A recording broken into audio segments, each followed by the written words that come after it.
Hello, everybody, and welcome to the latest episode of Magically Cruising, the cruise podcast where we share our personal cruise tips and reviews to help you make the most out of your next sailing. My name's Kira, and I'm an independent travel agent specializing in all things cruise, Disney, and North America, and I'm joined by my fellow co-host. Hi, I'm Sarah. I write all things cruise and family travel over at Mini Travellers. And today, Sarah, we are going to de-influence people on taking a cruise. We just, after 80-odd episodes, we finally decided we've had enough of cruising, and we're going to talk about the reasons why you should never book a cruise and why you should not book a cruise. No, it's a bit of a joke, but it's come about basically over a conversation we've been having behind the scenes type of thing, because you've been talking about your kind of fall or autumn cruise this year and what you wanted to do, and that age-old debate of when should you do a cruise and maybe when you should maybe consider skipping the cruise and doing a bit more of a land tour or a land trip. So it's kind of a bit inspired by your personal planning that you're doing for your own personal holiday, but also just comments that I've seen on Facebook groups that I kind of sit there sometimes going like, well, maybe you shouldn't have booked the cruise then type of thing.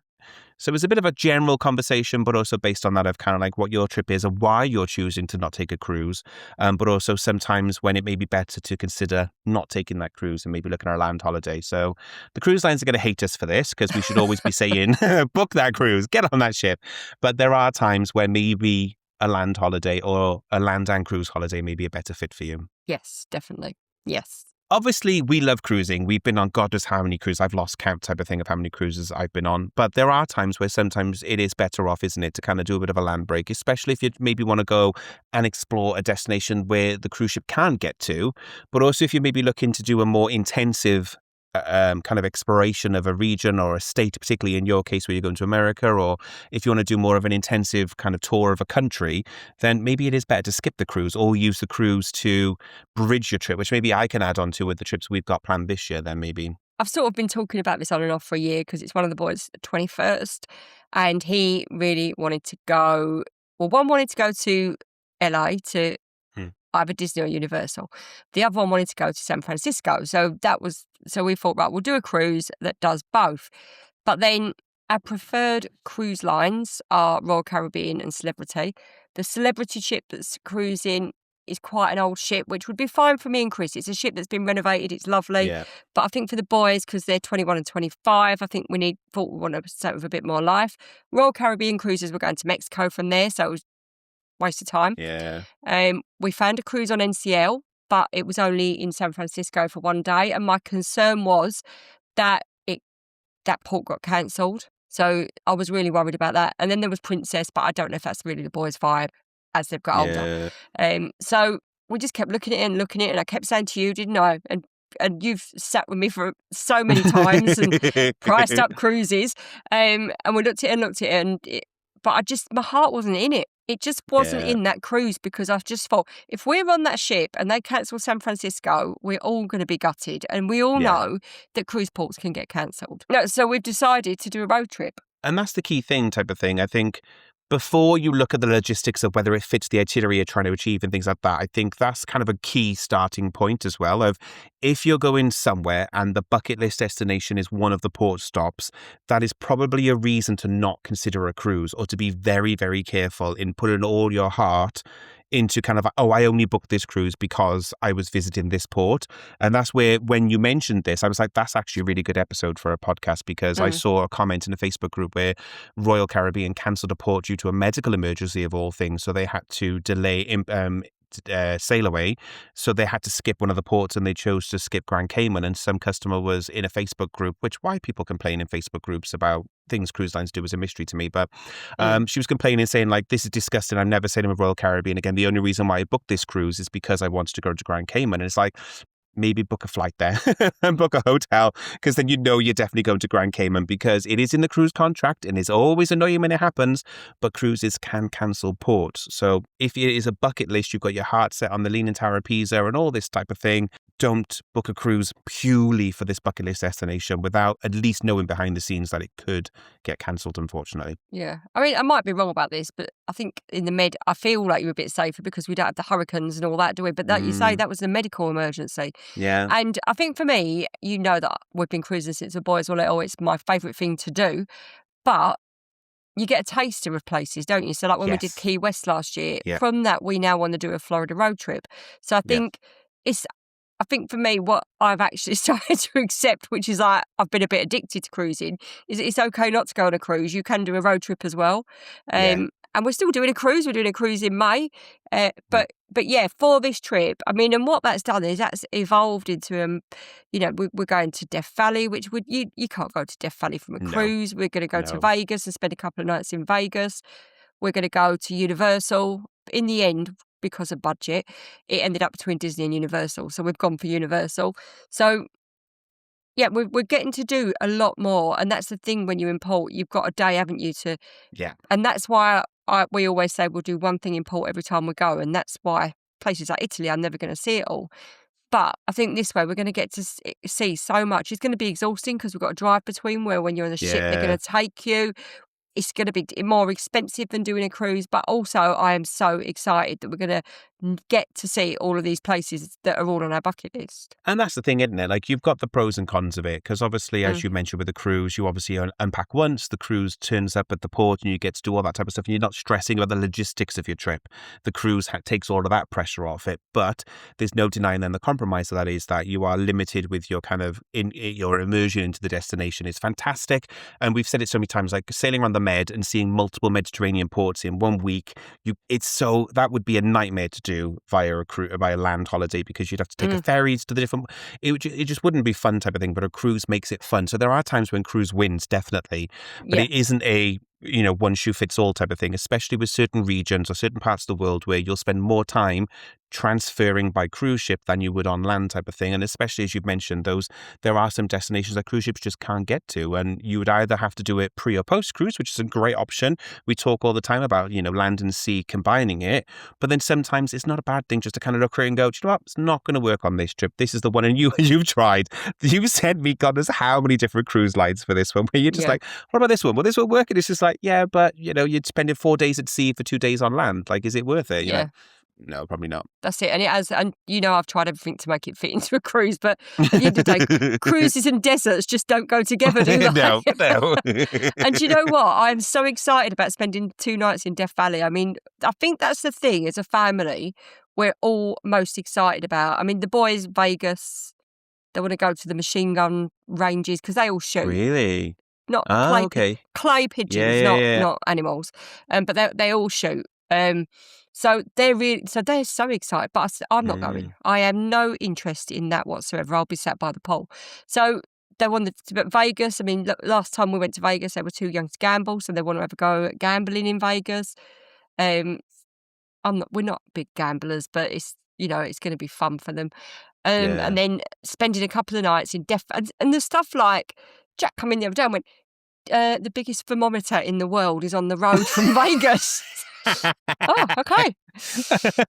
And the biggest bottle of ketchup. And it's just the random stuff in America that they put on roads that you're not going to get at sea, are you? So yeah, there's so many things. And actually, I'm not going to drive. And I said straight away, I have no interest in driving. I'm also not going in a car with Joe driving. Really? Because he's 21 and I've even driving to my mum and dad, so I get stressed with him. So Jack and Chris are doing the driving. They're going to get one of these big American cars. We're going to do it in 2 legs. So we're going to drive to Hollywood, drop it off, and then pick another one up 3 days later. Okay. Yep. But it's stuff like driving along the Big Sur. I mean, and you can't do that on a cruise, can you? You can't drive along that coast. And Monterey, yeah, you could do that on a cruise, but we want to stay overnight and go into the town. And so, yeah, I'm really, really excited about it. And it's not a cruise, and they would have all gone on whatever they like just to turn up. But I think, like you say, there's some things you just can't do by cruise unless, like the tour that you're planning for next year with what you're doing a 4-day bolt on, aren't you? Now that could have worked. Yeah. And that's the thing. But then you got to be careful with things like that. It's fine with some regions, and you could have done that. You could have flown into Vegas, done your Vegas stay, gone over to LA, and then joined the ship in LA and found a cruise that maybe ended in San Francisco. But they're rare. They don't happen very often because they can't do closed loop at the end. They would have had to have gone, down to Mexico and then up. They're just rare. There are some itineraries that just down to international law about how cruises can call at different ports. Obviously, with America, they have to leave and go to an international port and then back, which usually means they're a round trip. They're not going to be kind of like from one port to another port.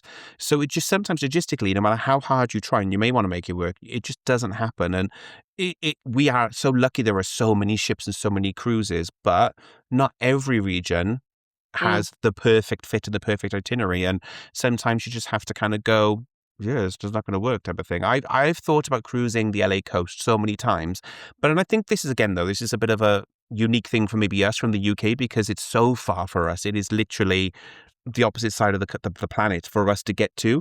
So the thought of kind of flying all that far and not exploring land a bit more and having so much time on mm, land isn't really worth it. Maybe for our American listeners, and maybe by all means let us know in the comments type of thing of if our American listeners are like, no, that's a dream for them to kind of do a short 2-night break in, LA maybe, and then go off and do a cruise. It could be ideal mm. for them, but it's proximity. They're so close to it. Whereas we've got the reverse. The Med's the same for us. Like when we joke Yeah, about like, oh, Barcelona's a turnaround port for me. I don't I don't explore yeah. Barcelona.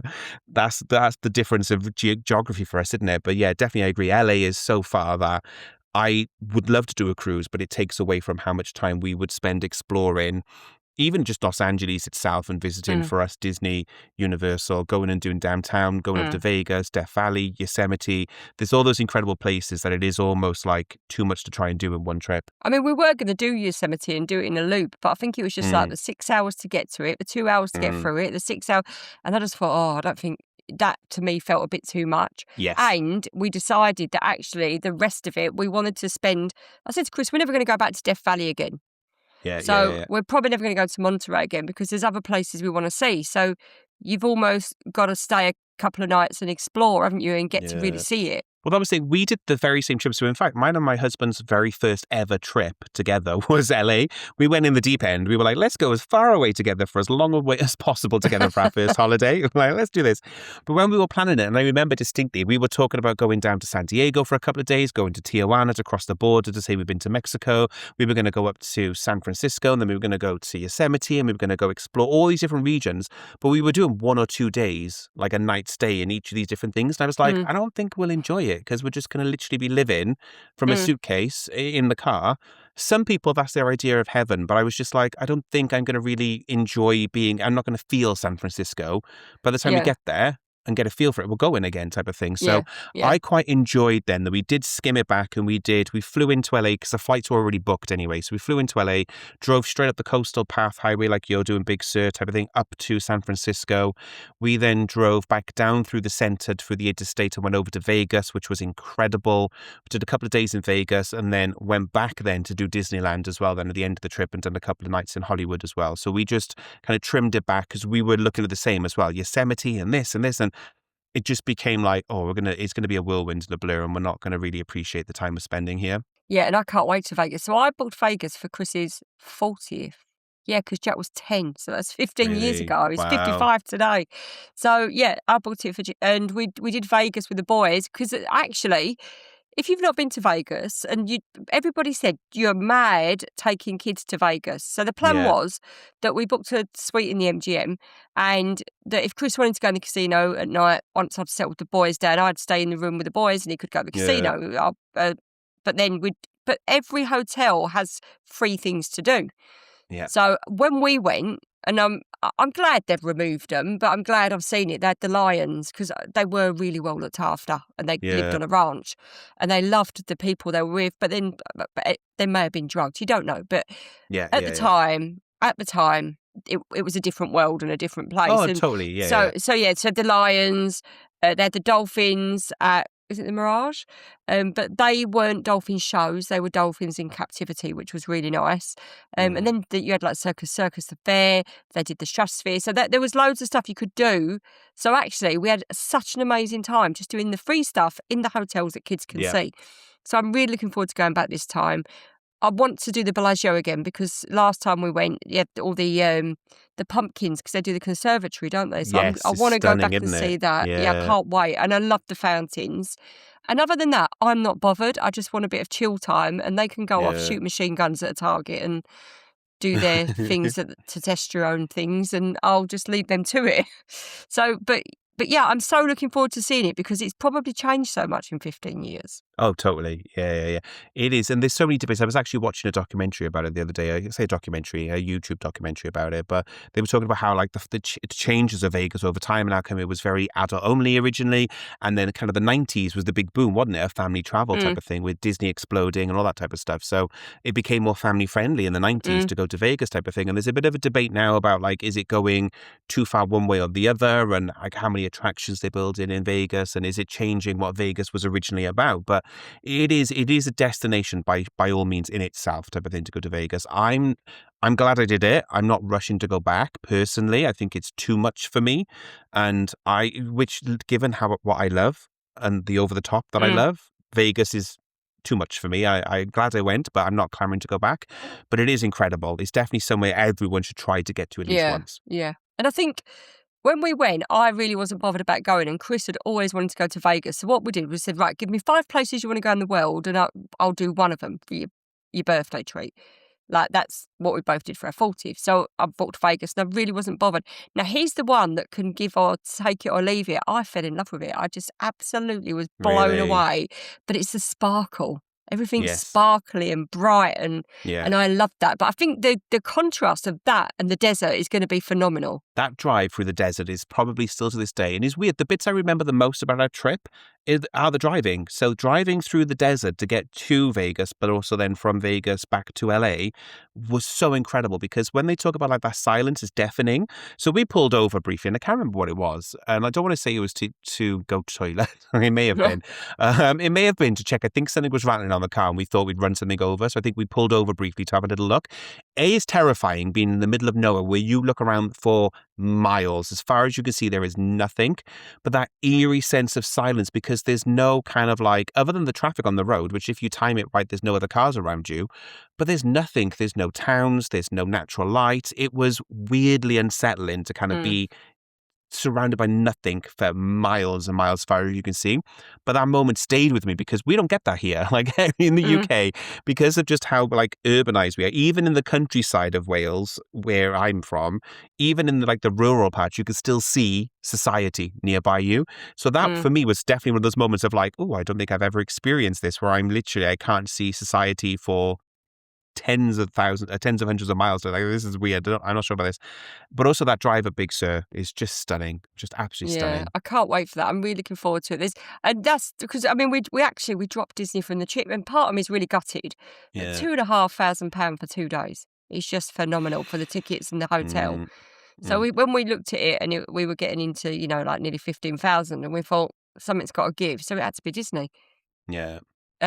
And you can't stay in Hollywood and do Disney because of the traffic. Yeah, it's bad. It's Uh, tough. Like the last time we went to Disneyland, we did do a day at Universal, and I think it took us about an hour to get from Anaheim, where Disney is, to Universal mm, in traffic. And it's not far, it's a couple of miles, but it just yeah. took forever just because traffic is just consistently bad. And I think, like, my American friends, and probably Americans that listen are rolling their eyes at us, but in the UK, we just don't travel that far by car, No, do we? no, It's like, no. if an hour's a good road trip. So, Yeah, but yeah, so I think we've tried to do it so that we've got like 2.5, 3 hour drives in between. And then Chris and Jack can share the driving. I can work in the car if I need to.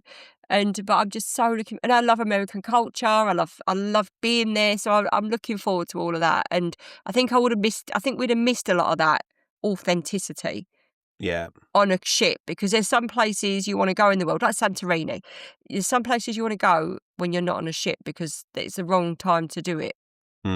Definitely. Yeah, you're going to see a different side of it type of thing. And I do think it's a geographical thing of because of the nature of where we are in the world. And LA is so far. Like Orlando is a 7 hour flight. LA is an 11, 12 hour flight. Like Mm, it's a big holiday for us to get to that part of America. And it's just one of those regions, I think, whereby you can cruise it. But I do think a lot of the cruises don't go to necessarily, I'm going to get shouted at again for this, exciting ports type of thing. yeah. The ports themselves are full on blown, full grub blown destinations for us anyway, with our kind of British lens, Mm. that with the way we're looking at the world type of thing. I think nobody wants to go to San Francisco for a cruise stop. And I'm going to get shouted at, but I know for a fact who's going to shout at me from the cruise lines when I say that, of like, don't do a cruise San Fran. But like, again, if you've got your heart on San Fran and you want to do the cable cars, you want to go out dining in the evenings and things like that, yes, it's great to do an overnight and it's great to have that ability to do that on a cruise.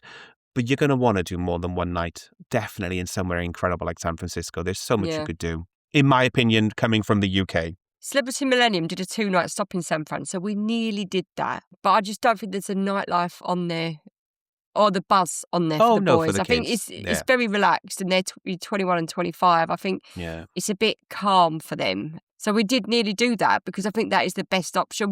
There was an amazing Princess Cruise itinerary, and that was on the Sun Princess, I think. So I thought, all right, new ship, amazing. Yeah. But that was before Joe's birthday, so he wouldn't have been able to drink. Yeah. And Oh, if that yeah. had been a bit later, we'd have possibly done that because it Yep. was a new ship. But yeah, so it's. I mean, and if we were travelling on our own, we'd have done that celebrity one all day long. The NCL one we did like the look of, but it's just that risk with only having a 1-day stop in San Francisco. That's the thing as well, to kind of like frame it with listeners who maybe don't know that coast kind of thing of the California coast and cruising. A lot of the cruises that do it are repositioning cruises. So they're going to be repositioning kind of at the start of the season or the end of the season. So around about April time and October time for the Alaska season. So some of the ships, that's where they're going to be doing kind of like these weird ping pong itineraries. They may add on a couple of round trips, but generally they're going to be those repo cruises. Yeah. You're going to get a lot of cruises going over to Hawaii. So obviously you're going to get very long cruises, which are going to be like 6 days at sea to Hawaii with a couple of days around the islands and back. So you're going to get a lot of those types of cruises. Or you're going to get kind of the short cruises, which are designed to be kind of more for like short breaks in America, which are going to be, there's a new island. I wish I knew the name of it. It's going to bug me now. But there's an island off the coast of California, which is really great to go to. That's like a ferry crossing usually, but they stop off there and usually include Mexico, like Tijuana or somewhere like that, or down to one of the Mexican ports to do the international port of call as well. So they're very usually short cruises or repo cruises type of thing. So it's a very, not unusual, but it's a different cruising scene than you would find maybe in the Caribbean from kind of Miami, Port Canaveral, Port Everglades type of thing. They have very different vibes on board. So explain this international thing for me, because a lot of the cruises started at Vancouver. Mm. So I'm assuming that's why, but I don't understand it. Yeah, I do know the rule, but please don't ask me to quote it in and out. But and I have a friend who was going to try and do a back-to-back on Virgin Voyages, and it's illegal because of the law that it breaks. I will get the message now because you can't book certain cruises that repo twice, basically, into America and out of America. And it is here we go. It is the cruise passenger law, and it's a law that started in 1886. And it's down to this whole thing about, the flags of convenience conversation, where so many cruise lines are flagged out of like Nassau, the Bahamas, and places like that, which obviously, being cynical about it, is for tax purposes, so they don't have to pay US taxes on it. But because they have that status, they then technically can't transit customers is classed as I don't know the exact definition of it. It's so difficult to explain, basically, but I'll read this then. This is a ChatGPT summary of it, basically. But in the United States, there's a maritime rule called the Passenger Vessel Services Act. It's a very old law from 1886, but it still matters today for cruises. It says that foreign flagged cruise ships, which most leisure cruises are in the world, cannot carry passengers directly between 2 US ports without stopping at a foreign port first.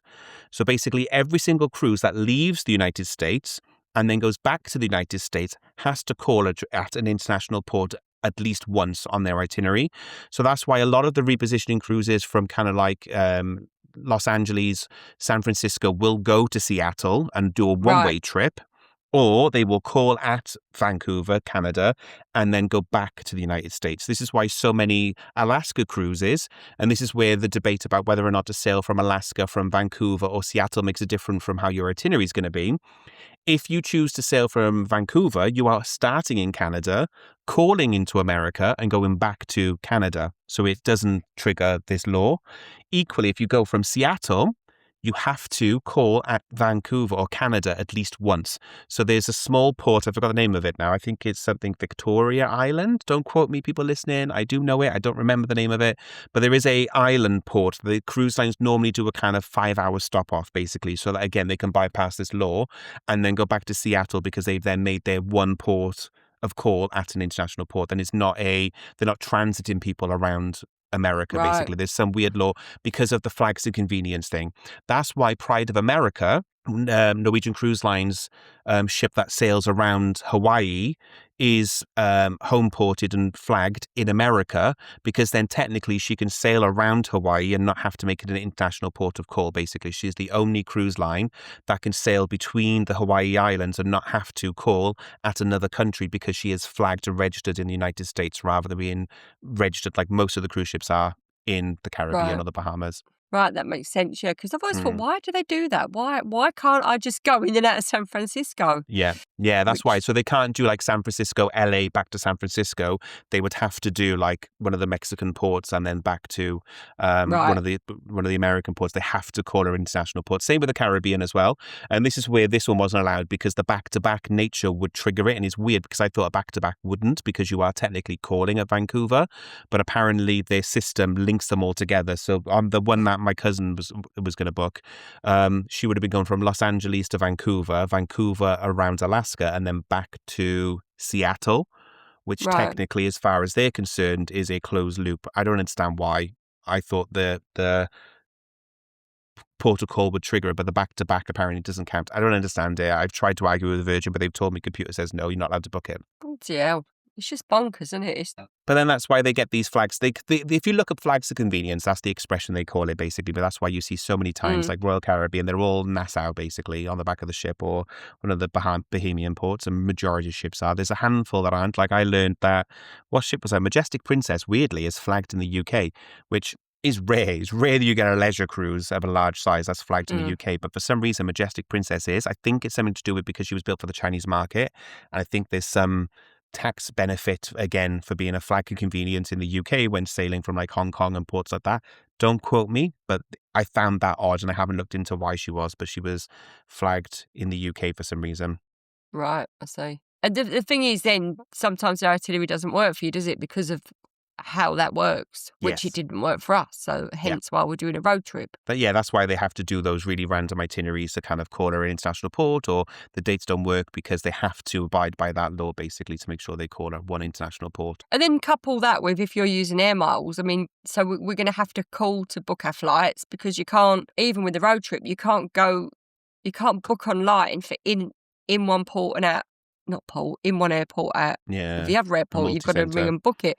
So that does also with the cruise thing, it does make it more complicated. No, that's the thing. I mean, you know that I'd always cruise where I can, but I think on this situation, this is why we talked about it, is that Yeah. sometimes it's just not possible, and you've got to look at other options. So yeah, Mm. hence a road trip. Well, and this comes to the point as well. The reason why we're cruising, so we're jokingly talking about like why I've got so many Royal Caribbean cruises booked, but it's because I was very lucky, obviously, to get invited on a Spectrum of the Seas, but it does solve one of the problems that we have with the current. It's all changed since we booked all this stuff, but with going to China and sailing from China, and how the kind of visa permit system works and the transfer permit works. But there are times when a cruise can solve your problem because of these whole way they have to call her an international port. Mm, It did allow us to do the transfer permit for China to make it easier. mm. Now, based on this week's news, hopefully we won't need to do that, because we're getting visa-free travel now in China for up to 30 days. So all that hassle of picking specific sailings to bypass the whole permit visas with China will hopefully not be an issue. But we're doing a cruise where we're looking at sailing from Shanghai, repositioned down to Hong Kong. But that was perfect for us because it bridged the two Disney parks, Shanghai Disney and Hong Kong Disney, which is what we wanted to do. And we looked at fly-in and what the options are, and we weighed up the price, basically, of a flight from Shanghai to Hong Kong, or a cruise on Spectrum of the Seas going that route. And we get to call now into South Korea, and we get to visit South Korea, a new country for us, for not much more than what we would have paid to do that cruise, to do a flight, sorry. And we get 5 days at sea with Royal Caribbean. And that is the thing. I think cruising is a better value option. And I'm looking at this, and because we've had to do a spreadsheet and everything. And when you start to factor in, honestly, when you factor in meals, Yep. petrol, car Mm. hire, hotels, it was a lot cheaper to do the Yeah. cruise, but Oh, it totally. didn't hit what we wanted to hit. So that's your thing. So I think we obviously it's on the card, so we want to do Japan. I think next year it's going to be New York up to Canada, so that will be a Yeah. cruise.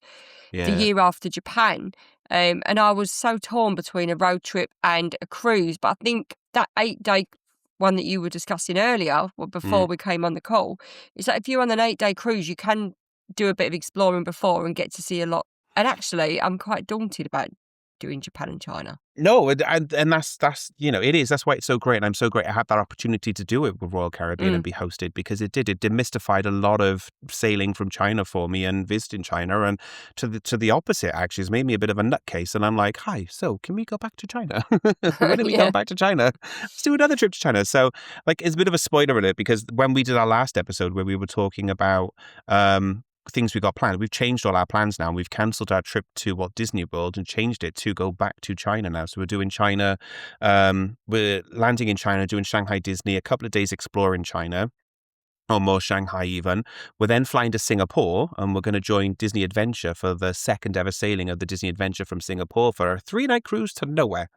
We're doing a seacation on Disney Adventure and then exploring Oh, Singapore for a couple of nights. that would be amazing.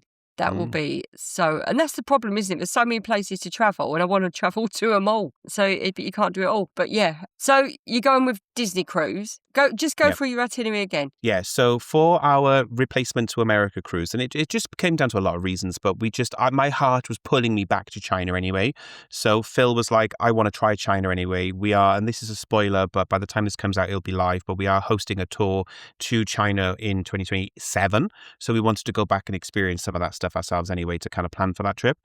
So we've just changed all our plans and we're now going to Shanghai. We've got 2 nights in Shanghai to explore Shanghai and explore the town and shopping. I've got my shopping list already made. We're doing Shanghai Disney for the day. We're going to explore Shanghai Disney for the first time because I didn't get a chance to visit it on my last trip.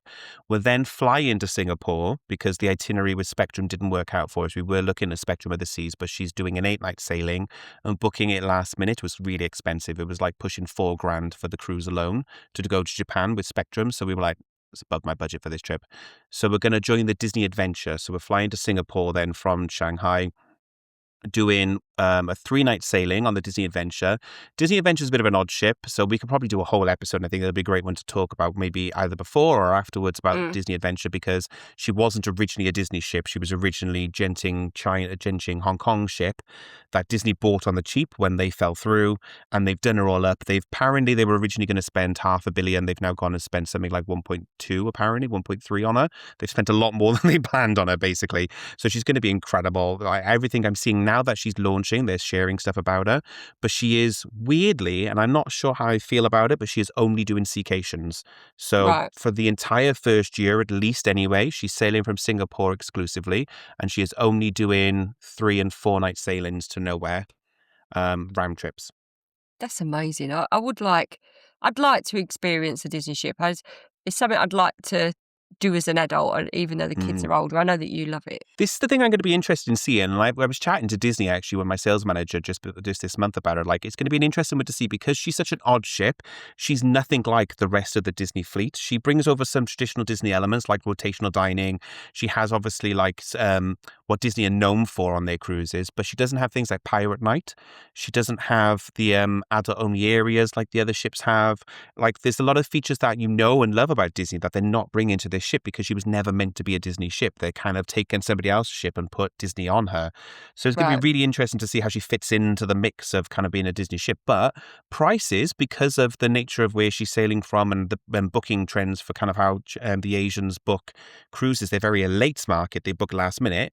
Prices for her are incredible. We booked it this month, and our 3-night cruise on Disney was something like $1,500 for 3 nights in a balcony cabin, ocean facing as well, which on Disney's unheard of.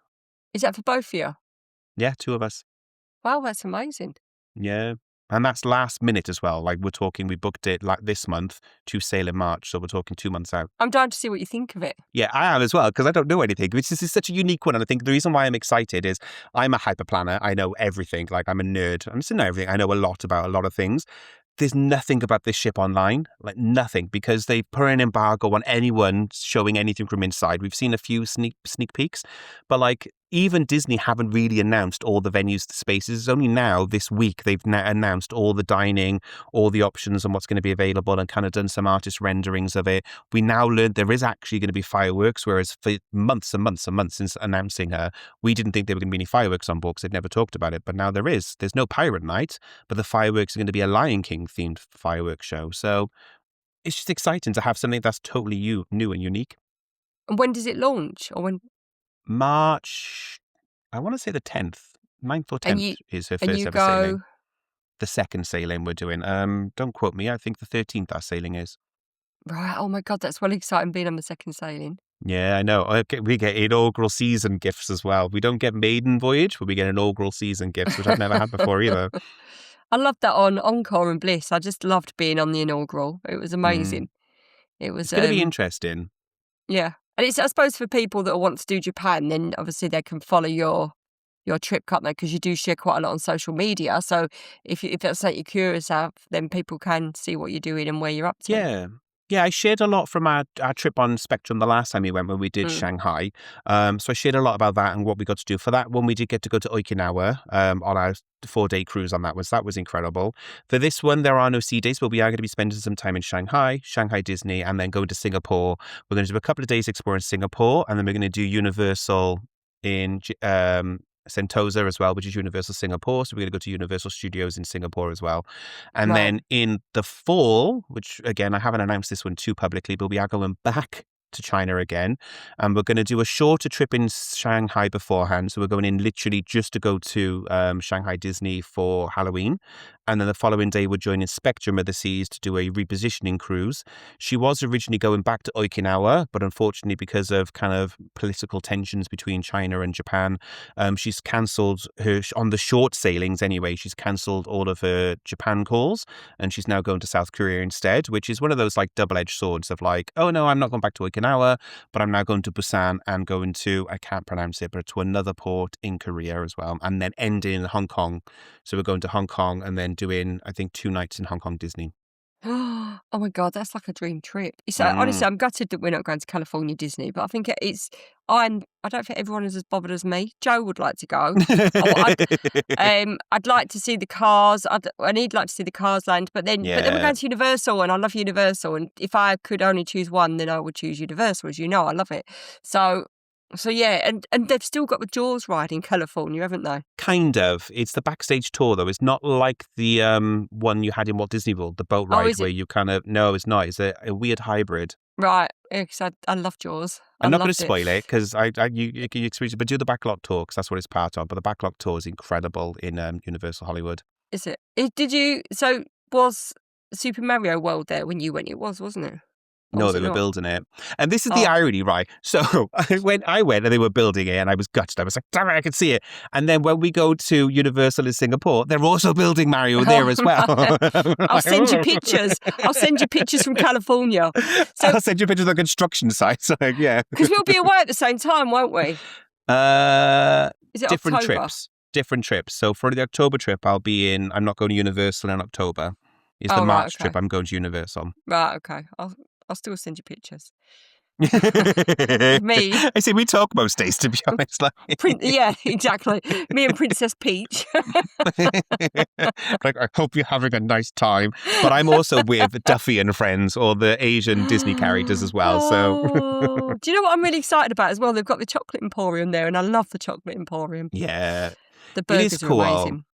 I didn't have a good time when I went to Universal. I did have a bit of a meltdown, to be honest. I just turned into a bit of a spoiled brat because it was very busy. I didn't realize we booked her on some public holiday. So everything was ridiculously long and it was incredibly hot. And it was the tail end of COVID.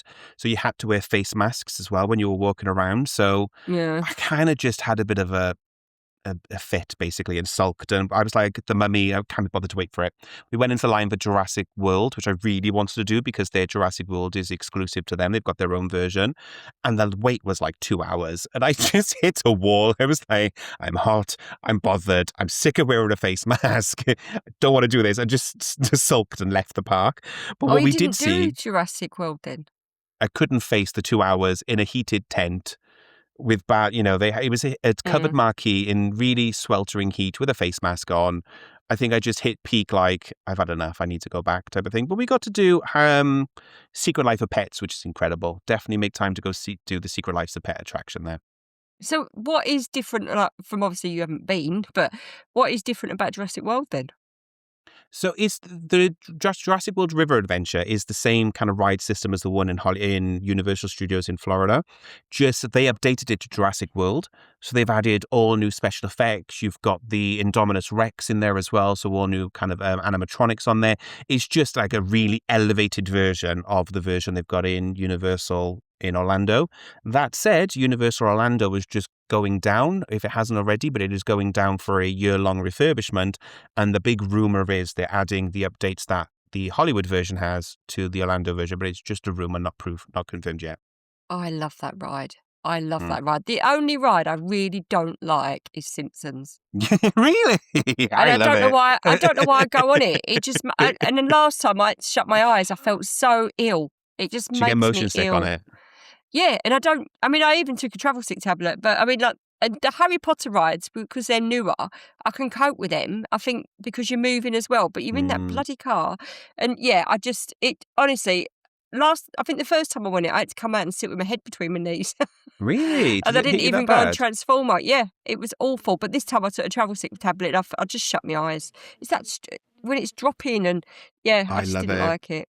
I didn't like it, but I do like going to Yeah. into Moe's for a beer. I hate Yeah. watching The Simpsons. It Do grates you? me. Yeah, on every. They all love it. They think it's This is hilarious. new information to me. I Yeah. didn't Oh, realize you were a Simpsons fan. puts my teeth on edge, the whole thing. It's like I do Uh, Margie's just like, "Kick Homer out, for God's sake, woman." And I can't bear it. Can't bear it. But yeah, I did love Moe's Tavern, but I think because 'cause I've always had to watch it through sufferance, I quite enjoyed going in there and having a beer. I am the same. I can't remember what it is. One show that Phil watches that every time he puts it on, I'm like, oh, for God's sake. And it's not a bad show, but it's just because I'm watching it against my will. I'm Yeah. not enjoying this. But The Simpsons, I adore The Simpsons. I quote The Simpsons quite frequently. There's so many classic lines from The Simpsons. Yeah, my And I brother does, think, he though, loves it. because I may be a bit younger than you, and I don't say that in a negative way, just say it as a fact. I think I grew up when it came. Oh. How do I delicately say this? Yeah. But I think I grew up though when it first came out on TV, and I was in that peak like Simpsons mania, Mm, and I was 9 or 10, I think, when Simpsons came to the UK. mm, So like my school disco, we sang like the Batman song yeah. type of thing. So I think I would grew up in that peak Simpsons mania, and it kind of followed me to like as I grew older. I don't love it as much as I used to, but I definitely have a very fond period of my life where like I had Simpsons comics, Simpsons clothes, I had a Simpsons Walkman. Like I was obsessed, and I was in that peak Simpsons mania when it first came to the UK. So I think there's a part of me that like it's my childhood looking back at the Simpsons. And my brother's exactly the same as you, and that's probably why it grates me so much because he watched it all the time. And then I Mm. moved in with Chris, and we had the boys, and then they've watched it all the time, and it's like, Jesus Christ, just get me away from. So yeah, I mean, I just want someone to watch princesses with, But I mean, being surrounded by boys, it's all bloody Simpsons. But I mean, there's so many things I'm looking forward to about Yeah. Universal. I just love it. I just love the theming. I think for me is just incredible. So I'm really looking forward to it, and I hope it's as good as Florida. The backlot tour is incredible. There are pros and cons to both. Like I did like the resort, and I wish it was quieter and it wasn't as like humid that I could have enjoyed it properly. Mm. But the backlot tour is incredible. I think it's a unique park. You'll also have though the new Fast and Furious roller coaster when you go. Oh, when's that That open should then? be open by then. Ooh, should we look it up? Yeah. So we're staying at the Hilton so we can walk because I thought I want to be near to what's it called, the bar area, Oh, City Walk. City Walk. Yeah. So and I thought I'd rather be near to there and we can go and have dinner and it'll be a bit more chilled and Oh, it's one of those typical Universal things. And Universal are better at this than Disney, but they don't actually announce anything. They just say coming 2026. But I'll be shocked. Knowing that it's already doing ride testing, I'll be shocked if Fast and Furious isn't open by the time you go. Now, I don't know how much you know about Hollywood and the way the park is built, but it's actually built on the side of a hill or on a mountain. right. So Okay. it's actually split into the upper lot and the lower lot. Right. So you start off, and I thought it was the other way around. I thought you went up to the upper lot and you started. No, you start in the upper lot where there's like Secret Life of Pets is there, Minions is there, Harry Potter is there. Then when you go down, and it's stunning, honestly, like when you then go and see the hillside where you can see the studios beneath you, the actual where they film the movies, you can look down on it from the upper lot and see kind of then the lower lot area where you take the escalator down. But this roller coaster they built now, the new Fast and Furious one, is actually built on the side of the hill. So this roller coaster goes up and down and over the escalator that takes you. Oh, It just looks incredible, but it's Fast and Furious themed. The cars rotate on the track as well as it's going around the hillside. So it's going to be an wow. incredible coaster. You definitely have to go on that for me. Oh, yeah. I mean, you know that the boys are roller coaster mad anyway, so we'll all do that. That would be amazing. But yeah, so I am so excited, and it's like it swings and roundabouts, isn't it? We're going to miss doing a cruise, but then there's so many exciting things to being on land for so many days. LA, honestly, like Los Angeles offers so much. And obviously, like for those that don't know, Disneyland, California is about 45 minutes away in an area called Anaheim. It's classed as the same bubble, but it is technically its own city, so it is a different Mm, area type of thing. But you've got Santa Monica Pier as well. Santa Monica Pier is historic. It's incredible. It's the end of Route 66 or the start, whichever way you want to look at it type of thing. That's an incredible place to go visit and do kind of the Muscle Beach mm, area and all that area. Go down and do Venice and see all the amazing kind of like bohemian culture they've got going on mm. down there. You've got downtown LA as well. And everyone's got opinions on it of it's incredible, it's grungy type of thing, but that's the juxtaposition I love about America type of thing, the really raw grittiness versus those really aspirational Hollywood Hills and going to see kind of the observatory on the Hollywood Hills. There's just so much to see and do in that area already. You've got Knott's Berry Farm as well, which we haven't talked about. That's available. San Diego Zoo, SeaWorld. There are so many incredible world-leading attractions just in that like bubble of San Diego, Anaheim, downtown LA. Yeah. Oh, Six Flags Magic Mountain. I haven't mentioned that as well. That's not far from there as well. What's that? 6?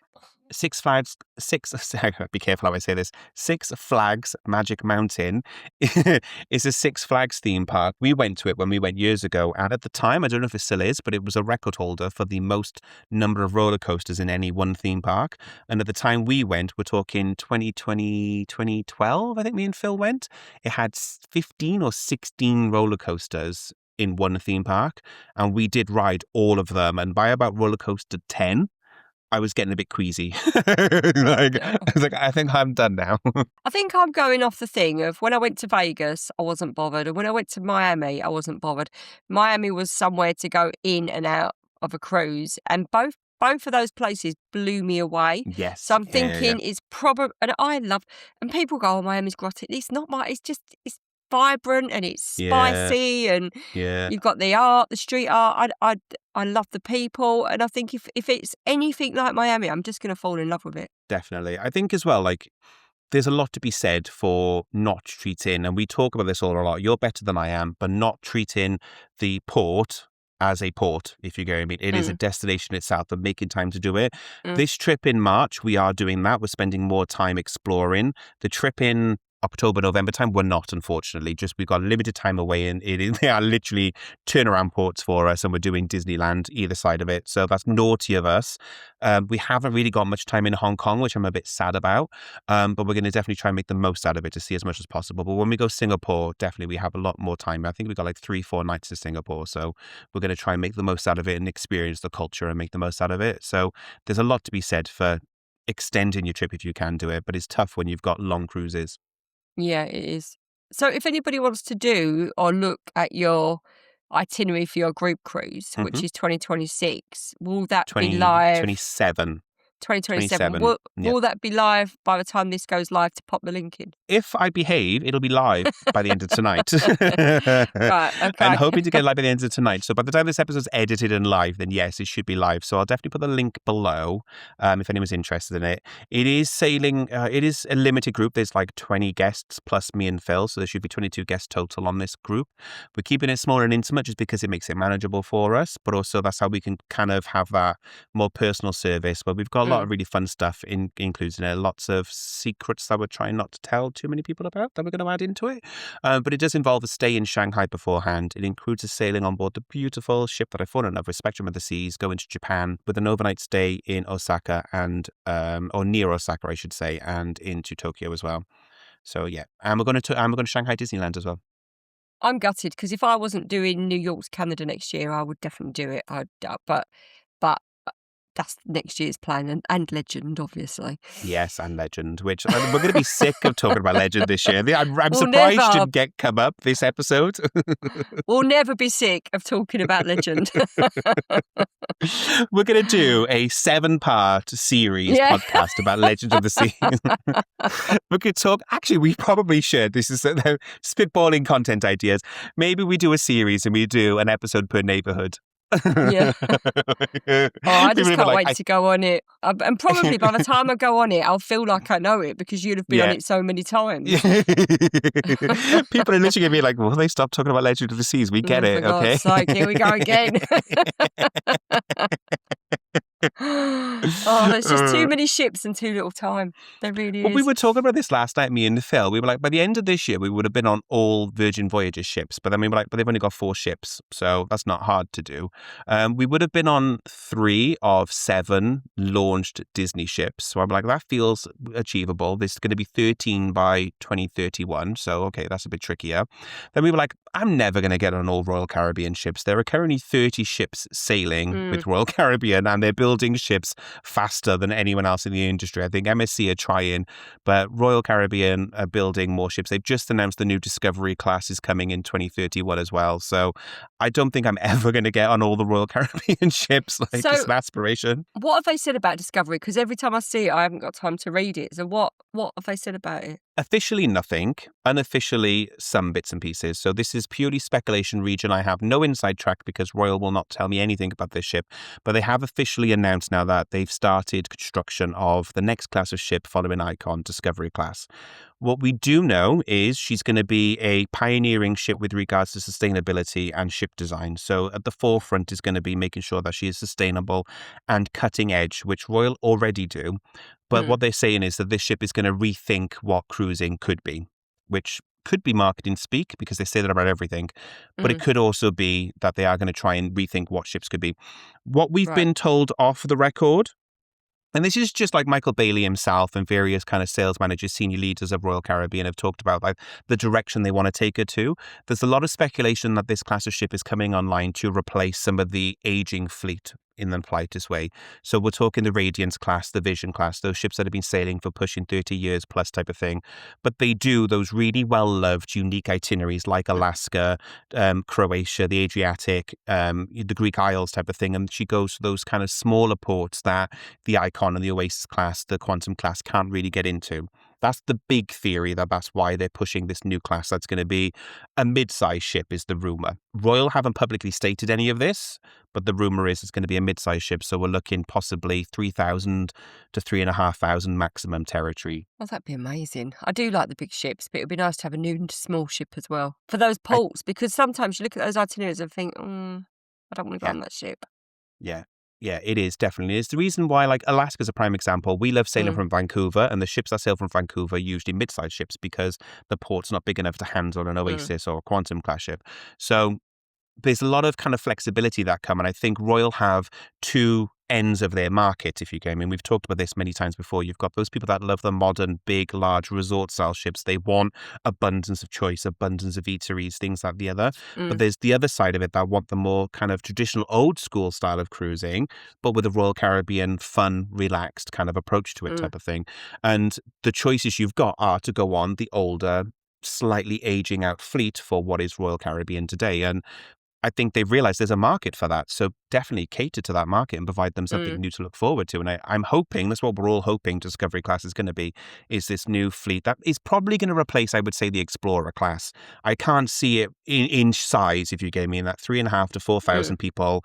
I think it's going to be about Explorer class personally, if I was to put money on it, rather than replacing Radiance and Vision. But I think there's a conversation happening that those ships are coming possibly towards their end of their lives type of thing, and how much more money can they throw at them to modernize them. Yeah, there's a few ships that haven't been modernised, haven't they? So that would make sense to swap them. Yeah. Interesting. Lots to look forward to. This is why we love Royal Caribbean now. I know. Always something new to talk about. We should just be the Royal Caribbean fan podcast. It does. We go off on a tangent every now and then, like with the occasional talk about Disney and Virgin Voyages. Like, I'm going to have lots to talk about Virgin this year because we're doing Alaska with Virgin Voyages as well. So that's going to be interesting to see kind of how they take on Alaska. And there's a lot of concern in the community about can they do Alaska justice type of thing? But I'm confident. I'm looking forward to getting back on with Virgin as well. I guess that's a really poor attempt because we spent half the episode saying why you shouldn't take a cruise, and then the other episode talking about how great cruises are and how amazing they are for getting you on those really off the beaten path ports. But generally, I think it's worth talking about. Don't try and shoehorn a cruise into every trip. You can go on other holidays as well, and I think there are some regions in the world and some destinations that you can't always get a cruise into it. Sometimes a mini cruise, like in the case of our Singapore trip, a mini cruise is great. A 3-night cruise on somewhere like Disney and then exploring Singapore works out great for that, but it doesn't always work. So don't be afraid to sometimes go, oh, I'd love to cruise. There are all the reasons why we love cruising, but sometimes it ain't going to work. So don't be afraid to that, I guess, that's kind of what this conversation is about. And I think my big caution, and I'm going to repeat it at the end of it because it bears repeating, of if you are somebody who wants to go somewhere and you've got your heart on it, you have to see the Eiffel Tower. Not the Eiffel Tower is a bad example because it's landlocked. The Leaning Tower is my go-to example. You want to go to Positiano. You want to see those kind of bucket list destinations. Because as did we, got rained off in Pisa. We didn't go to the port for Pisa because it got rained off. So it does still happen in the Med. So if you are somebody of, my dream has always been to go to X, Y, and Z place, just be cautious booking a cruise with that mentality because it is in the contract. Ports do and can change.